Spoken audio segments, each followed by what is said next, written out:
a gente vai falar de um estudo que mediu a conclusão dos estudantes, dos ciclos que eles frequentavam na idade certa ou não. É um estudo chamado Conclusão da Educação Básica, Avanços e Desigualdades da Última Década, feito pelo Todos pela Educação, que comparou as taxas de conclusão daquele ciclo em 2015 e em 2024.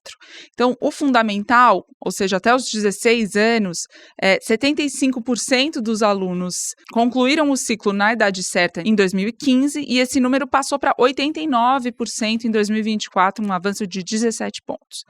Perfeito. O ensino médio, até os 19 anos, os alunos que se formaram na idade certa foram 54% em 2015 e 74% em 2024, 20 pontos a mais em 10 anos. A maior parte dos alunos que não concluíram o ciclo na idade certa, deles, 35% ainda estão na escola, só que atrasados, portanto ficaram com uma defasagem de idade com a série escolar adequada. 25% saíram da escola para trabalhar e 25% abandonaram por desinteresse. Exatamente. Esse estudo, a gente escolheu ele para fazer esse balanço, né? E que não é um balanço do ano, é um balanço da década, né? Porque ele ataca um ponto fundamental, que é se você não faz a escola no tempo certo, ou seja, se você não conclui na idade esperada, você tem como consequência duas coisas. Primeiro, que a defasagem escola, série e idade, ela é um indicativo da qualidade do ensino, porque se você não aprende, você não passa de ano, você fica defasado, essa defasagem vai gerando problemas. No passado, mas ainda deve haver em alguns lugares, era muito comum você ter classes em que você tinha gente de 9, 10, 11, 12, 13 anos, tudo misturado ao mesmo tempo agora, o que é um desastre para você conduzir uma aula, crianças com diferenças de idade e tamanho muito grande. Você pega um menino de 12 anos, compara com um de 8, de 9, né? A diferença de altura, de força é muito grande. Então, resolver esse problema da defasagem era uma questão crítica e o que esse estudo mostra é que você está tendo avanços bastante significativos. 17 pontos de crescimento para o ensino fundamental, 20 pontos de crescimento para o ensino médio. Mas a segunda consequência de você ter uma defasagem é que ela estimula a evasão escolar. O aluno que vai ficando para trás, porque não passa de ano, não aprende, ele vai ficando cada vez mais desestimulado e acaba abandonando. Aí, Thaís, eu tomei a liberdade de fazer uma síntese jornalística para tentar exemplificar os problemas que ainda persistem, apesar desses avanços que você constatou e chamou a atenção aqui.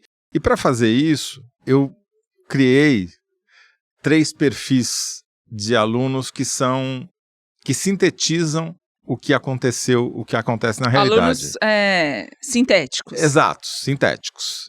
Sintéticos em todos os sentidos, no sentido que eles não existem como pessoa física, mas eles sintetizam toda uma realidade escolar. Porque a educação básica é um sistema só, mas obviamente os alunos que estão nela não são, né? São muitos e cada um tem uma particularidade e enfrenta problemas diferentes. Então, para explicar o que aconteceu nessa década, eu vou usar 3 trajetórias típicas, né? 3 posições sociais que aparecem em qualquer estatística. Eu vou dar até nome para eles, uma licença jornalística aqui. O João da Quebrada, a Maria das Dores e o Enzo Ferrari. Eles não são personagens inventados para dramatizar a realidade, eles são a realidade, né?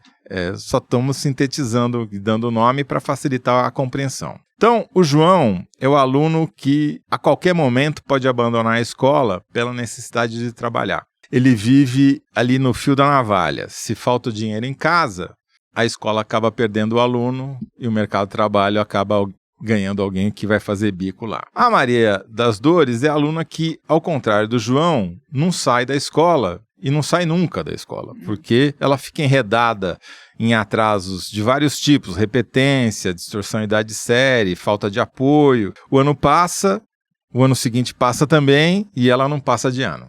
E o Enzo Ferrari é o aluno que atravessa o sistema com uma série de proteções sociais. Ele estuda nas melhores escolas, tem apoio da família, tem estrutura, ou seja, ele tem muita sorte e algum mérito. É um caso em que tudo dá certo porque tudo já começou certo, né? Ele já saiu de um patamar mais alto que o João da Quebrada e que a Maria das Dores. E os três vivem dentro do mesmo sistema educacional, mas percorrem caminhos completamente diferentes, porque já partem de lugares completamente diferentes. Então vamos lá, o João da Quebrada. O João tem 17 anos, mora na periferia e estuda na rede pública estadual. Isso daqui é uma síntese estatística do que acontece de fato. Ele é o retrato estatístico de um aluno que vive sob ameaça permanente de abandonar a escola porque precisa trabalhar. Então, como é que ele aparece nos dados?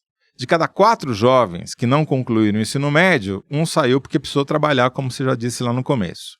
E essa pressão não é igual para todos os gêneros. A necessidade de trabalhar como motivo de abandono é 3 vezes mais frequente entre os meninos do que entre as meninas. 3 vezes mais frequente. Quem abandona para trabalhar tem 3 vezes mais chance de ser um menino do que ser uma menina.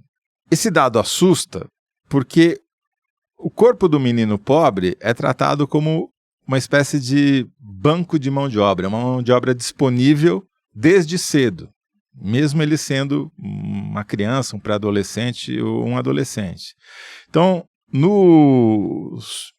é quem vai ser empregado no supermercado, como quem coloca as compras na sacola, ou quem leva as compras até em casa, na obra como ajudante de pedreiro, no lava-rápido, como entregador, enfim. É a porta mais rápida para ajudar em casa, trazer dinheiro, e é a porta mais rápida também para a saída da escola. Não necessariamente o João não valoriza estudar.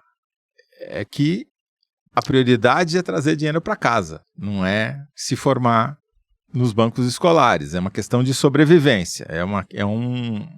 A pressão é estritamente econômica. E aí entra o pé de meia, que foi uma política pública criada no governo Lula III, uma tentativa de segurar esse aluno, especificamente o João, na escola, dando o quê? Um incentivo financeiro para ele permanecer na escola e não ter que sair para fazer bico para complementar a renda. E o plano do Lula para 2026, não sei se ele vai conseguir entregar totalmente, é meio que universalizar o pé de meia, não só para o ensino fundamental, mas também para o ensino médio. E isso deve ser uma plataforma de campanha do governo do Lula ao longo de 2026.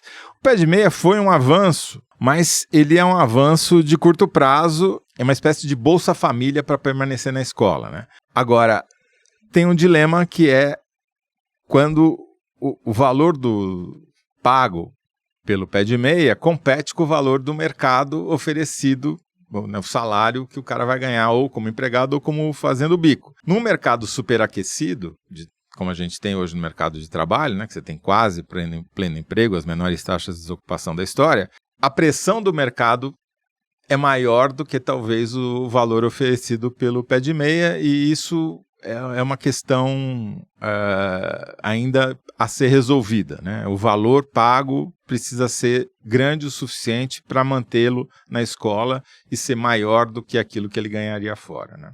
Então, mecanicamente, a gente explica o João da Quebrada como baixa renda, tem um custo de oportunidade alto para sair da escola para ajudar a complementar a renda em casa, o mercado está ofertado, está aquecido, vai pagar melhor, e ele começa um trabalho precoce, isso gera evasão escolar, raramente ele volta para a escola, e, enfim, é um problema estrutural que ainda está para ser resolvido.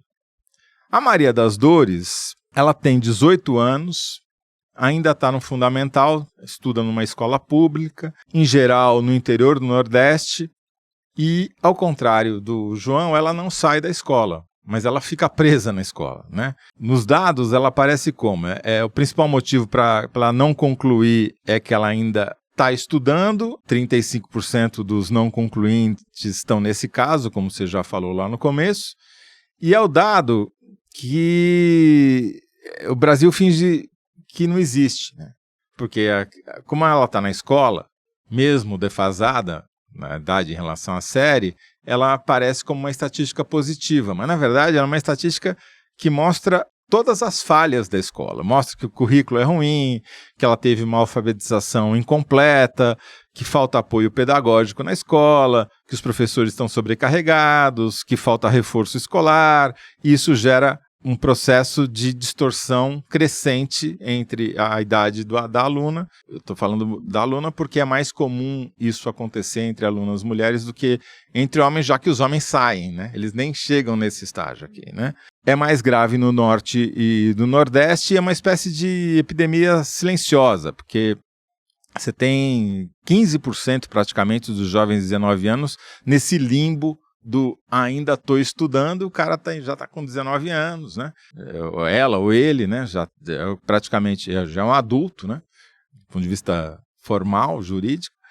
Então, a narrativa que aparece é a falta de interesse, mas na verdade não é porque a pessoa se desinteressou pelos estudos porque não quer aprender, é porque o sistema educacional não ajudou ela a manter esse interesse e aprender de fato o suficiente para ir evoluindo e avançando dentro da grade escolar e dentro das séries, sem passar por uma humilhação silenciosa, que no fundo é o que essas crianças, esses alunos passam, né?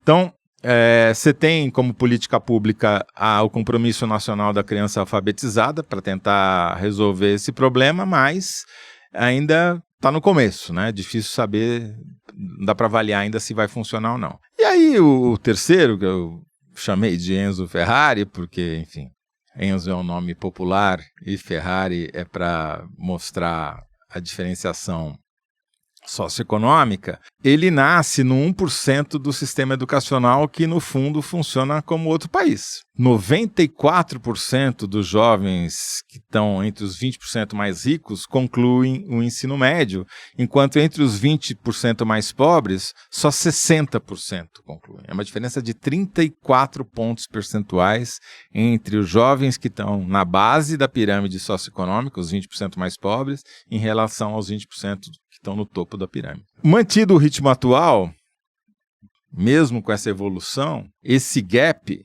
esse fosso só vai fechar em 2048.